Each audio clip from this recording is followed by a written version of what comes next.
So my definition of mātauranga Māori is Māori knowledge systems.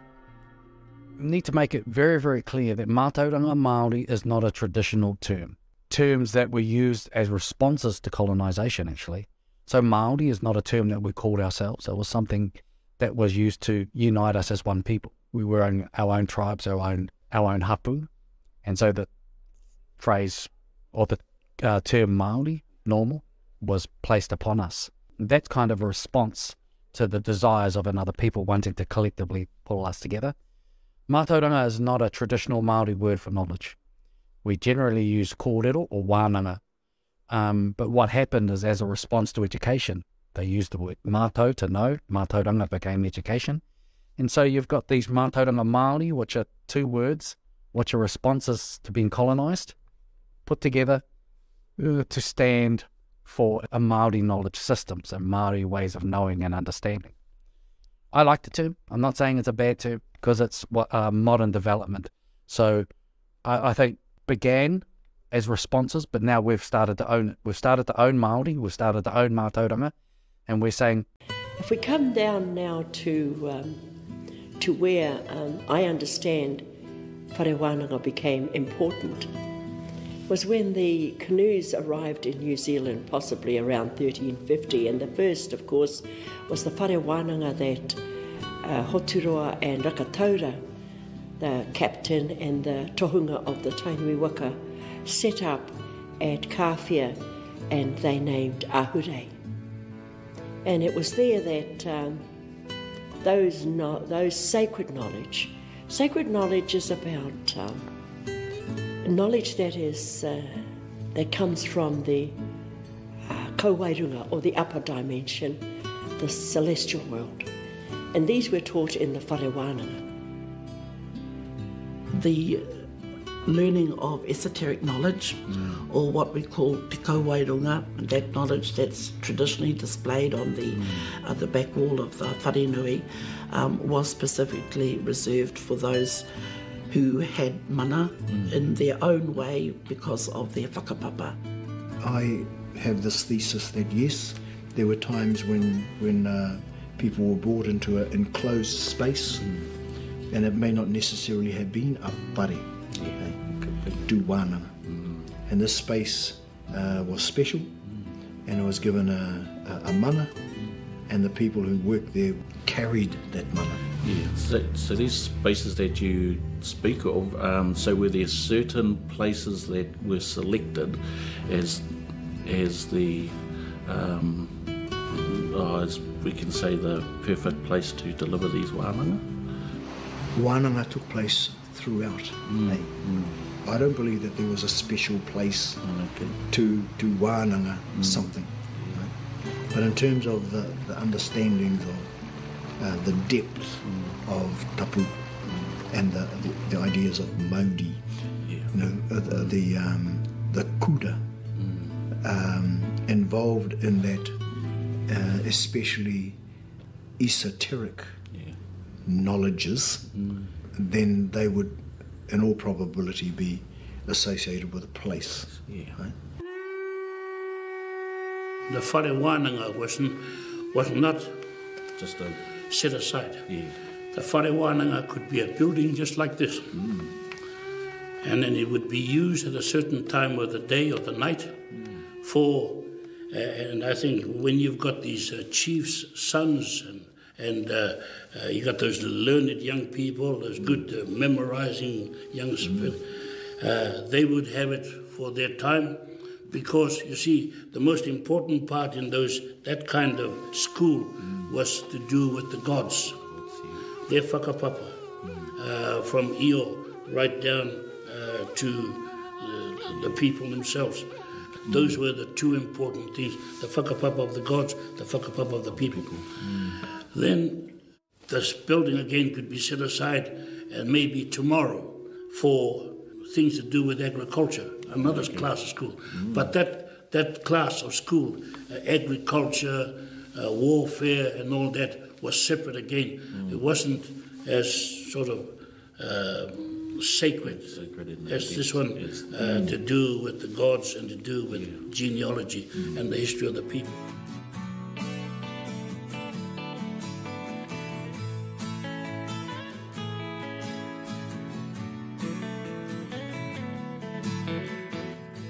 te āhua o te reo, teitai te āhua o te reo, hoihoi I roto I te akomanga, hoi a hoki. Me he tarakihi e papā I te waru. E mōhio ana ngā tamariki, wāua hoihoi ki mātai. Ko te tauira, ni? Mena e pahu noa atu ana ngā tamariki, kāri te aro tahi ki te mahi. Ka rongo atu ki te raka mōhio, kai te kōrero noa nei mātou, kai te pahu noa nei mātou, hua aro kē atu ki mahi atu, kāri te aro tahi ki ngā mai kai mua I a rātou. Koina, I te me ka rongo atu I te tarakihi I roto I te ngahere, me ki, he tino hoihoi te āhua, me atu. Atu I te hoihoi, atu I te turituri, Kua whakarite a rātou ki te tarakihi, ni? He hoihoi nei. Together to stand for a Māori knowledge systems and Māori ways of knowing and understanding. I like the term. I'm not saying it's a bad term because it's modern development. So I think began as responses, but now we've started to own it. We've started to own Māori, we've started to own mātauranga, and we're saying they are two modern words and a modern phrase, but it's reflective of a much older and deeper understanding of how we understand our world, ourselves, and everything in our world. I think mātauranga Māori is a concept that's used as a catch-all phrase to describe what is actually mātauranga āhapū at a national level. So when we talk about mātauranga Māori, there isn't actually a thing called mātauranga Māori because all of our mātauranga comes through our hapu and our whakapapa. The repositories for that mātauranga are generally our wharenui, our marae, our toi. Mātauranga Māori is a concept that can be loosely used when we're talking about a catchphrase for all of those things, particularly when we're talking about policies to do with it or common struggles in relation to it, but there isn't actually a singular element of mātauranga Māori. The elements are really mātauranga āhapū. I roto I ngā whare Waananga, I ngā tau o te ongo te kau, whitu te kau, I āpiranga ngata mā, I a tā iri ni moko mā, kai ti ora tanu tēnā korau. Nā rātau pēi whakatō I tēnei ingoa te Māori. He kupu anō, he ura hora whānui ki ngā iwi katoa. Engari, kua hoki haere tātou I nāiane. We've kind of moved away from that. As we've moved forward, we've realised that actually there's a mātauranga āiwi. And then now that we've accepted that in about the 1990s, I suspect, there's actually a mātauranga āiwi. Tūhoi knowledge is tūhoi knowledge. Apanui knowledge is apanui knowledge. And actually, there's a mātauranga āhapu. And that, now we're down to, actually, there's a mātauranga āwhānau. There's actually, it comes right down and it drills down. We started up here and we're actually going back. And we're going down, and we're going down. For one whānau, Te whakatauaki o ngā tauaki katoa e humaitia kia tāua, kia aroha tāua kia tāua. Tukuna tērā aroha ki ngā reanga whakatupu. O te tamaiti, kore rawa te tahi tamaiti kino iro te te ao nei. Koere te tahi pepea waki o tāua mātua tūpuna. Kore rawa te tahi tamaiti kino iro te ao nei. I puta mai I te whare tapu tangata. Ka mautu ai, whare tapu tangata. I tapu mai I te putanga mai ki waho. Engari, nā te āhuatanga o roto I te kawenga o ngā mātua tūpuna, I reira kē kararu. Koere tiki o tāua mātua tūpuna, kore rawa te tahi tamaiti kino o te ao nei. Ko tā rātau I kite, ka huri te hinengaro. Ki te hanga I tāna I kite ai. Ara te koro o tāu mātua tūpuna, mā te whakarongo, ka wareware. Mā te kite, ka mārama. Mā te mahi, ka mōhio. I roto I rā kawenga e toru, kei reire te oranga mo tō tāua ao Māori. Engari meheme ka kite te tamaiti I ngā mātua e mahi ana I tērā mahi. Ia rā, ka pēnei te tamaiti he pai tērā mahi. No te pake ke tanga ka tahi te tamaiti ka mahi taua mahira, ka riri ngā mātua. He ako e mahi ei tērā mahi.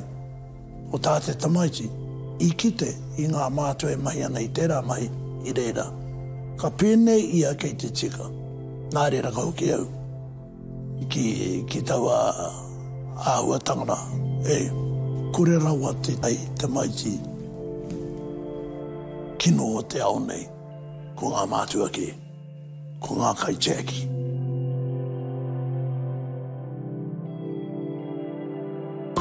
Tēnei mea te mātauranga Māori roto I te ao Māori I tēnei rā, kei te ora tonu I tēnei rā. Hei tō tātou hoki whakamuri, ki te tiki atu, I pēhea ngā whakarite-rite I Wainganui o kuna tīpuna, Wainganui ngā iwi, Wainganui ngā mutu. I tāe rātau I tāe, ka tāe e tātou. Mātauranga Māori, he mātauranga tuku iho, te ngā tūpuna, kia tātou. I think about the creation narrative, Rangi and Papa, and even prior to that, I think about how we understand the world, how we came to be, where we go when we die. I think about those narratives. That's mātauranga Māori to me, things that are passed down from one generation to the next. And there's a lot of variety in that when we look at those narratives. For example, Rangi Rāua Papa, that varies throughout the country. Now, Matariki, the revitalisation of our kōrero around the maramataka, mātauranga Māori.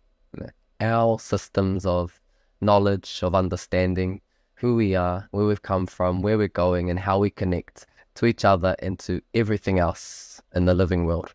So mātauranga, to me, is everything you need to survive with, everything you need to know how to respect your taiao, your environment that you're in, all the concepts of rangatiratanga, understanding your moana, how to look after it, how to utilize it, how to utilize your ngahere, your forest, understanding ngā atua, so it's a beautiful world, but we need to actually understand and learn a lot more that it offers us instead of just learning it on the surface and just saying, Tāne's the bush, Tangaroa's the sea. We need to go further into finding out now, how can we take on and tap into that mātauranga from those areas at a deeper level so that we gain the benefits out of that and also be able to work and live in harmony with our taiao, with our environment. E tau nei te noho, I roto I te whakaaro, kei te mārama hau, heaha te mātauranga Māori, heaha tēnei mea, te Waananga Māori, te kōrero tuku iho, heaha tōna huhu, honutanga. Chosen carefully from the tribe and trained from possibly autumn onwards in the meeting houses, in the whare Waananga houses, day after day, night after night, for some 3 months at a time. So if they started off when they were young, 6-7-year-olds, they probably didn't come out of there till they were 70. By then, because it was the rote learning method, they could quote, and I suppose this is where the word oral comes in, oral tradition, because they were able to quote oral tradition almost parrot fashion. They also believed in it. Of course, it was their history, it was their rituals and incantations, and after being chosen and coming out, they of course became the tohunga of each sub-tribe hapu. And that was the spiritual safety of that particular tribe, which was something Māoridom practiced at that time, both physical and spiritual. They were chosen to be the leaders of the future of their people. They were chosen to be the caretakers of the history of the people. They were chosen because they were able to retain exactly what the tutors gave them, and they need to share that exactly with the people. These students who came into that kura, they had already been earmarked by the people. The majority of those young people, students who came in there, were either the sons of the chiefs, it was important that they learned not only the godly history, but the tribal history, so that there was a continuity of life in that tribe. Now that was very, very important, and therefore, and at the same time, in that learning, you could not make a mistake. To make one mistake, according to he replete whangai, death was the end result. And people went in, those young people who were chosen to be students. Now they went in at about age 12. And there were those also who were identified as having good memory, in that they were noticed, say, over a period of a month. You tell them something, the next day you repeat the question, they can give you an answer. They've remembered exactly so they would be chosen to be a student.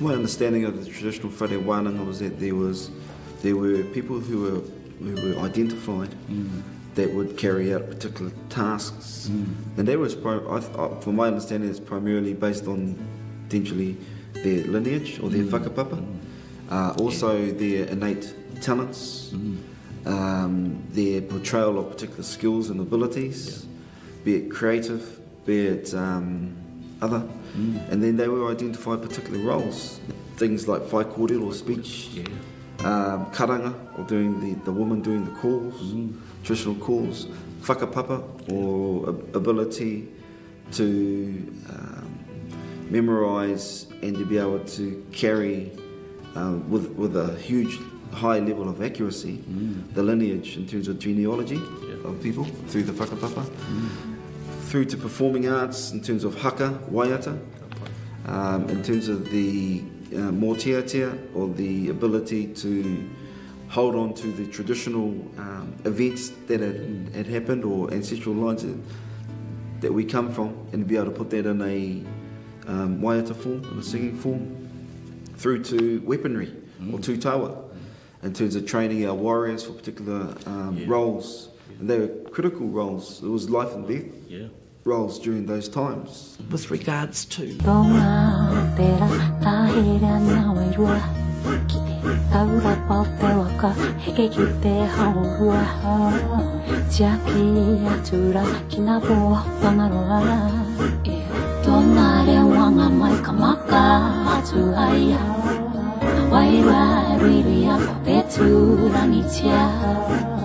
maringi ngā roi mata he tangi a pakuranga. Tapa reira ia koe e tapa ponunua, koe a ngā tukua.